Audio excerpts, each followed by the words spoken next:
Social মিডিয়াতে চোখ রাখলেই এক ঝাঁক ছবি, ভিডিও, রিলস সামনে আসে মানসী সেনগুপ্তর। টেলিভিশনের জনপ্রিয় মুখ মানসী, তবে তার জীবনে এসেছে সুখবর। এক কন্যা আছে অভিনেত্রীর, তবে আবারও মা হতে চলেছেন তিনি।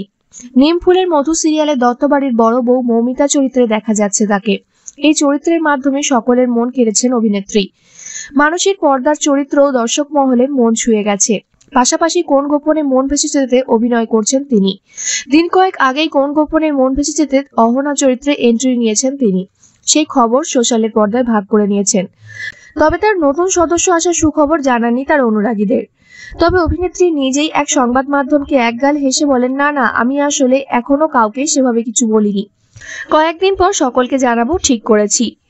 সবে নতুন সিরিয়ালে ঢুকেছেন মানসী। প্রেগন্যান্সির মধ্যেও শুটিং চালিয়ে যেতে পারবেন। তিনি বলেন, চালিয়ে যাব, আপাতত কাজ করব, কাজ ছাড়া থাকতেই পারবো না। চেষ্টা করব যতদিন পারি কাজ করে যাওয়ার। আগামী বছরই তার ঘরে আসছে নতুন অতিথি। সোশ্যালে রিলস ভিডিওর জন্য জনপ্রিয়তা তার তুঙ্গে।